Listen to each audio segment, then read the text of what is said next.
لمحہ کیوں نہ دیکھا ہو، ایک لمحہ کیوں نہ دیکھا ہو، گو اسے آپ کی خدمت اقدس میں بیٹھنے کی سعادت حاصل نہ ہوئی ہو۔ امام بخاری اور دیگر محدثین نے یہی مذہب لکھا ہے، اور ارتداد سے صحابیت کا شرط منقطع نہیں ہوتا، بلکہ شرط ہے کہ وہ دربار زمرہ میں اسلام میں شامل ہو چکا۔ امام ابن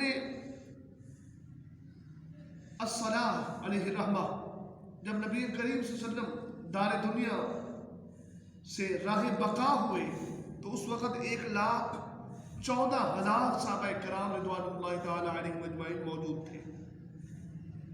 جیسے ہم کہتے ہیں کہ 1,24,000 پیغمبر، یہاں 1,14,000 کم و بیش، اور جنہوں نے آپ سے یہ ارشادات مرفوضات سنے اور روایات کرنے کا شرف حاصل کیا، اور صحبت النبی صلی اللہ علیہ وسلم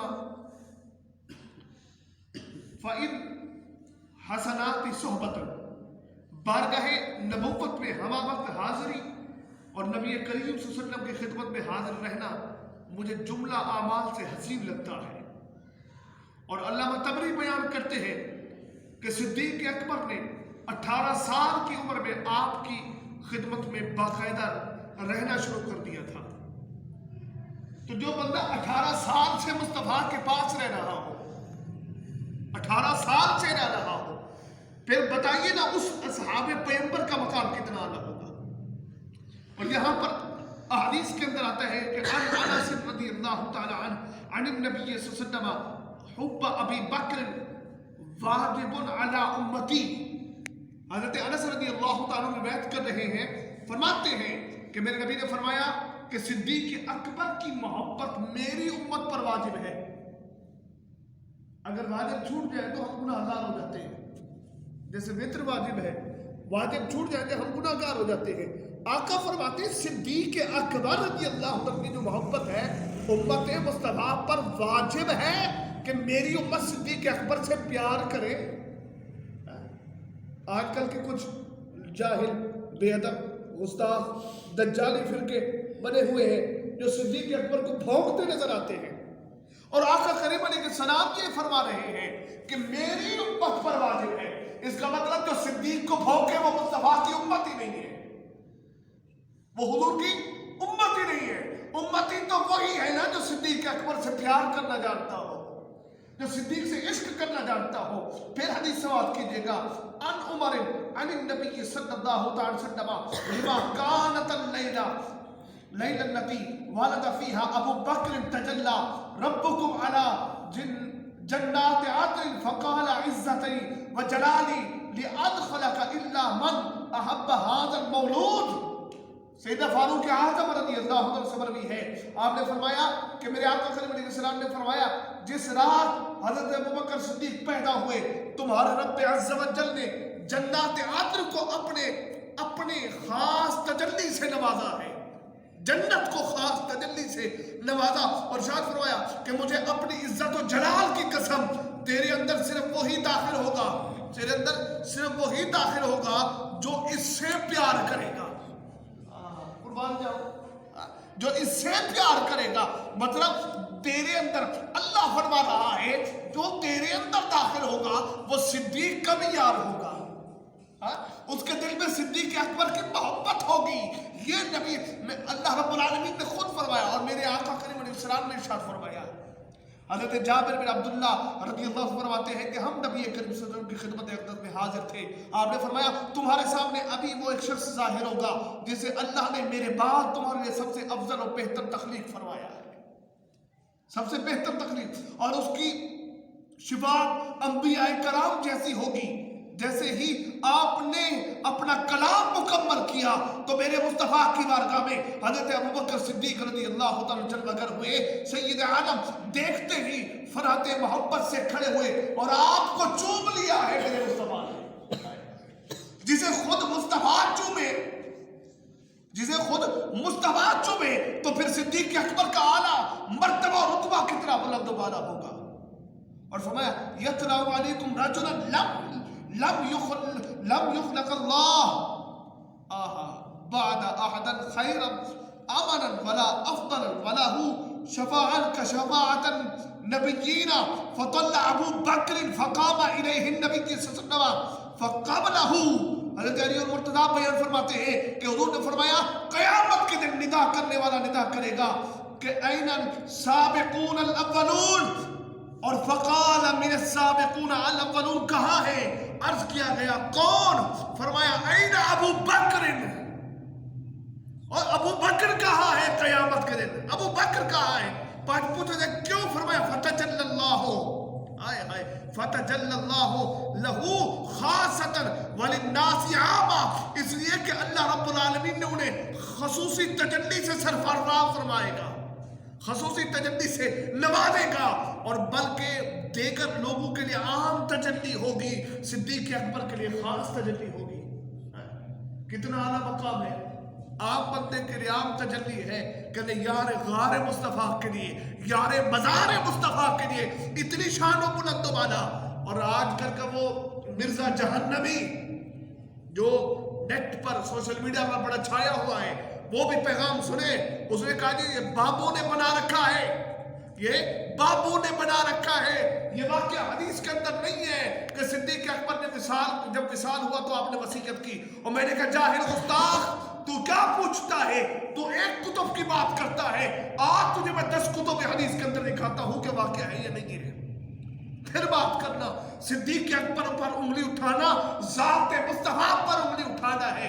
صدیق اکبر کی صحابیت کا انکار کفر ہے. باقی کسی صحابی کا انکار کرو گے تو گمراہ ہو جاؤ گے، لیکن صدیق اکبر کی صحابیت کا انکار کرنا کفر ہے. اور بعض روایات میں آیا ہے کہ میرے نبی کریم صلی اللہ علیہ وسلم نے فرمایا صدیق اکبر نماز روزے کے باعث تم پر فضیلت نہیں رکھتے، بلکہ ان کا دل محبت الہی اور مخلوق خدا کی خیر خواہی سے معمور ہو چکا ہے، معمور ہو چکا ہے.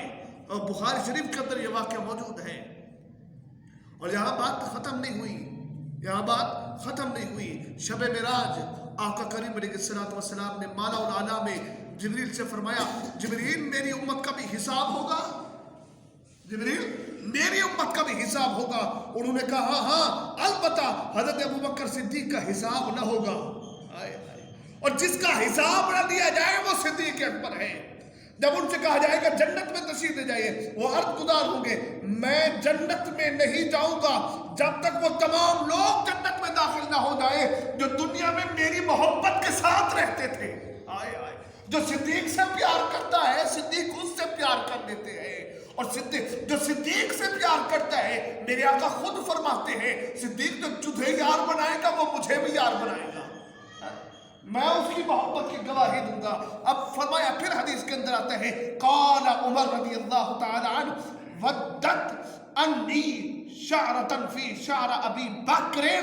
سیدنا فاروق اعظم نے فرمایا مجھے یہ بات بے حد پسند ہے، کاش میں صدیق اکبر کا ایک بال ہوتا، کاش میں صدیق اکبر کا ایک بال ہوتا.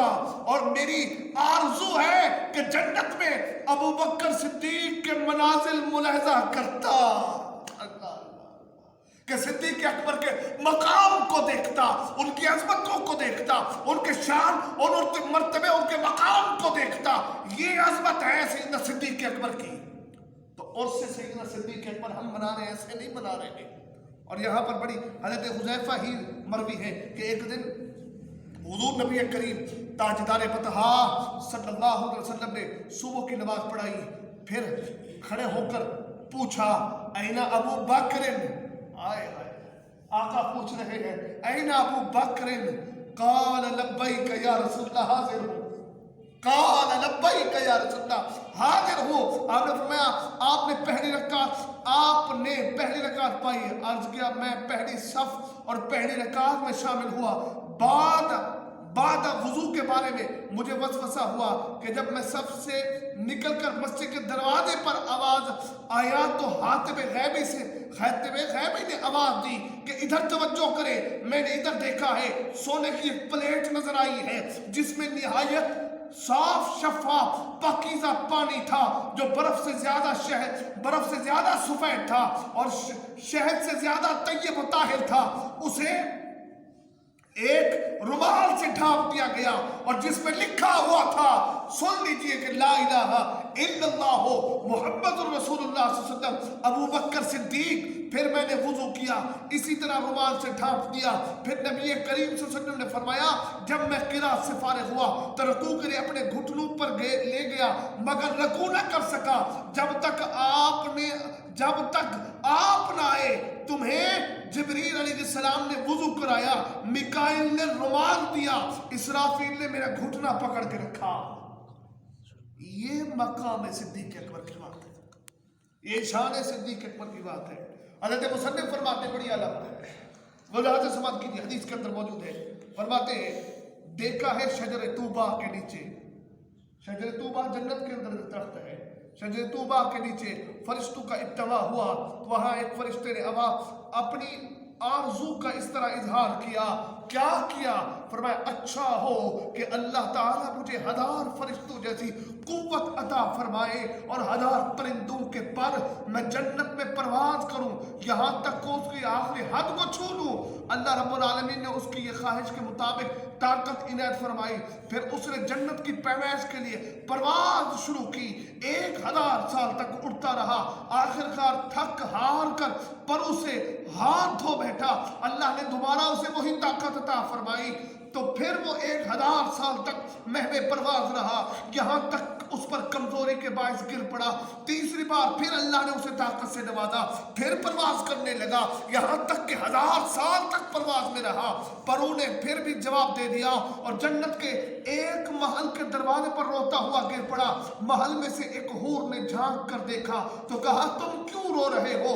جنت تو فرحت و انصبات کی جگہ پر خوشی اور سرور کا مقام ہے۔ اس نے کہا میں نے اللہ تعالیٰ سے جنت کی پیمائش کے سلسلے میں معاوضہ کیا تھا، اس نے مجھے طاقت سے نوازا تھا، یہاں کے 3000 سال پر میں پرواز کر کے گر رہا ہوں، میں نہ جانے جنت ابھی کتنی وسعت رکھتی ہے۔ حور نے جواباً کہا کہ مجھے رب کی عزت کی قسم ہے جس قدر اللہ رب العالمین نے صدیق اکبر کے لیے جنت تیار کی ہے، ابھی اس کے 10,000 حصوں میں سے ایک حصوں کو بھی تو نے عبور نہیں کیا۔ جنت کس کے لیے تیار کی ہے؟ صدیق اکبر کے لیے تیار کی ہے۔ کہا ان کے 10 حصوں میں سے ایک حصے کو بھی تو نے ابھی تک عبور نہیں کیا، 3000 سال تک تو اڑتا رہا، سیر کرتا رہا کہ میں جنت کے تہ تک پہنچوں، لیکن جو مقام اللہ نے صدیق اکبر کو دیا ہے، اور یہاں توجہ چاہوں گا، آفتاب کی زینت کا نام صدیق اکبر ہے۔ عن النبی صلی اللہ علیہ وسلم یا عائشہ الا، حدیث کے اندر آتا ہے ایک دن ام المومنین سیدہ اما عائشہ صدیقہ رضی اللہ تعالیٰ سے فرمایا کہ میں تمہیں خوشخبری سناؤں، کیا میں تمہیں خصوصی بات سے آگاہ کروں؟ عرض کیا کیوں نہیں یا نبی اللہ، ضرور آگاہ فرمائیے۔ میرے نبی نے فرمایا تمہارے باپ کا نام آفتاب کے سینٹر قلب میں نقش ہے، جب سورج یوم کعبہ مقدسہ کے مقابل پہنچتا ہے رک جاتا ہے، پھر وہ فرشتہ جو اس پر مقرر ہے وہ چلا کر کہتا ہے کہ اس مقدس نام کے صدقے روانہ ہو جس کا نام تیرے قلب کے اندر نقش ہے۔ یہ سنتے ہی آفتاب منزل کی طرف روان دوا ہو جاتا ہے، وہ نام اور کوئی نہیں، وہ صدیق اکبر کا نام ہے۔ صدیق اکبر کا نام بیچ کے اندر آیا ہے۔ اور یہاں پر بڑی اعلیٰ بات، صاحب معراج تاجدار بطحا کریم صلی اللہ علیہ وسلم فرماتے ہیں میں نے شب معراج پر آسمانوں پر ایک ایسا فرشتہ دیکھا ہے جو صدیق اکبر کی صورت پر تھا۔ میں نے بارگاہ الہی میں عرض کیا کہ صدیق مجھ سے پہلے عروج عطا ہوا ہو، آواز نہیں آئی، بلکہ ان کی محبت کے باعث میں نے ہر آسمان میں ان کی صورت پر ایک فرشتہ دیکھا ہے۔ میں نے ہر آسمان پر، میرے آقا فرماتے ہیں، ایک فرشتہ دیکھا ہے جو ابو بکر کی شکل میں ہے، ابو بکر کی شکل میں ہے۔ اور شب ہجرت غار ثور کے اندر سیدنا صدیق اکبر نے عرض کیا یا رسول اللہ، میں نے جہاں تک ممکن تھا اللہ کے ہاں آپ کے جو مراتب و مناسب ہیں پہچان لیے، آپ سے گزارش ہے آپ مجھے مطلع فرما دے کہ اللہ کے ہاں آپ کے وسیلے کا مقام کیا ہے۔ آپ کے وسیلے سے میرا مقام کیا ہے؟ اللہ اللہ، آقا مجھے بتائیے آپ کے وسیلے سے میرا مقام کیا ہے؟ سرکار نے فرمایا میں اللہ کا رسول ہوں، تم میرے تصدیق کرنے والے ہو، میرے بازو، میرے غم گسار، میرے مونس، میرے غمخار ہو، میرے خلیفہ ہو، میرے نائب ہو، تم بعد وصال میرے پہلو میں ہوگے۔ حضور کسے پہلو میں سلا دے، اور جو بھی شخص تیرے ساتھ محبت رکھے گا اللہ رب العالمین روز قیامت اسے بخشش سے بہرہ بند فرمائے گا۔ الریاض النظرہ کے اندر آخری حدیث سماعت کیجئے گا، بڑی اعلیٰ حدیث ہے، فرماتے ہیں الریاض النظرہ کے اندر امام محب تبری نقل کر رہے ہیں، فرماتے ہیں کہ سیدنا ابو بکر صدیق نے ایک دن حضرت علی المرتضیٰ کی طرف دیکھا اور مسکرا دیے، انہوں نے مسکرانے کی وجہ پوچھ لی تو صدیق اکبر نے جواب دیا، قال سمعت النبی صلی اللہ علیہ وسلم یقول لا یجوز احدا الصراط الا من كتب له على ابن ابی طالب الجوز، کہ میں نے آقا کریم علیہ الصلوۃ والسلام کو فرماتے ہوئے سنا کہ پل صراط سے وہی شخص گزرے گا جس کے پاسپورٹ پر علی دستخط کریں گے، سبحان اللہ، مہر علی لگائیں گے، مہر علی لگائیں گے۔ اور یہ سنتے ہی حضرت علی مسکرا پڑے ہیں، یہ سنتے ہی حضرت علی نے فرمایا قال علی وَإِنَّا سَمِعْتَهُ يَقُولُ لَا تَكْتُبُ الْجَوْزَ إِلَّا لِمَنْ يُحِبُّ أَبَا بَكْرٍ۔ مجھے نبی کریم سے نے فرمایا یا علی، جسے صدیق سے کہ مولا علی فرما رہے کہ مجھے حضور نے فرما دیا ہے کہ جسے صدیق اکبر سے محبت نہیں ہوگی اس کے لیے علی پاسپورٹ جاری بھی نہیں کرے گا، جاری بھی نہیں کرے گا۔ پتہ چل گیا کہ صدیق اکبر کی محبت کا ہونا ضروری ہے، ورنہ علی سرٹیفکیٹ نہیں دیں گے جنت کا، جنت کا ٹکٹ لینا چاہتے ہو مولا علی سے تو پھر دل کے اندر صدیق اکبر کا پیار ہونا ضروری ہے، عشق صدیق ہونا ضروری ہے، اور اگر یہ محبت نہیں تو تمہاری غلامی کا کوئی دم نہیں، تمہاری غلامی قابل قبول نہیں ہے۔ تو ہمیں چاہیے کہ ہم آقا کریم علیہ السلام سے جہاں پیار کرتے ہیں، اور آخری جو بڑی نقطہ طرف بات ہے، سوشل میڈیا پر آپ نے فیس بک پر دیکھا ہوگا کہ مرشد کریم حضور سید ارشد سے شاہ صاحب کاظمی دامت برکاتہ العالیہ کل کی جو میٹنگ تھی، کل کی جو محفل تھی نیٹ کے اوپر حافظ طاہر قادری صاحب کے ساتھ، وہاں میرے مرشد کریم جلوہ گر ہوئے، انہوں نے ایک بڑا لطیف نقطہ بیان فرمایا، میں چاہتا ہوں اس نقطے کو ذرا بیان۔ آپ نے فرمایا، میرے نبی نے فرمایا منہا خلقناکم وفیہا نعیدکم ومنہا نخرجکم تارۃ اخری، کہ جس کا خمیر جس سے اٹھایا جاتا ہے، اسی جس کا خمیر جس جگہ سے اٹھایا جاتا ہے پھر اسے واپس اسی جگہ پہ دفن کر دیا جاتا ہے، یعنی کہ جس جسم سے مٹی، جس بندے کا جسم جس مٹی سے بنا ہے اسی مٹی کے اندر داخل ہوگا۔ تو جس مٹی سے صدیق اکبر کا جسم بنا ہے وہ جنت کی مٹی ہے، جنت کی مٹی ہے، جس کو میرے نبی نے فرمایا ما بین بیتی و منبری روضۃ من ریاض الجنہ، اور میرے نبی نے فرمایا میرے حجرے سے لے کر میرے منبر تک یہ ٹکڑا جنت کے باغوں میں سے باغ ہے، تو اسی ٹکڑے میں سے سیدنا صدیق اکبر کے جسم اطہر کی مٹی اٹھائی گئی، اسی ٹکڑے میں سے سیدنا فاروق اعظم رضی اللہ تعالیٰ کے جسم اطہر کی مٹی اٹھائی گئی۔ تو پتہ چل گیا جہاں کا خبیر ہوتا ہے وہیں جا کے دفن ہوتا ہے۔ تو آج قدموں میں جگہ ملی ہے میرے یار غار مصطفیٰ کو، یار مزار مصطفیٰ کو۔ دعا گو ہوں کہ رب کریم ہم سب کو عمل کی توفیق عطا فرمائے اور صحیح معنوں میں صدیق اکبر سے پیار کرنے کی توفیق عطا فرمائے۔ وآخر دعوانا الحمدللہ رب العالمین۔ آئیے ذکر میں شامل حال ہو جائیے۔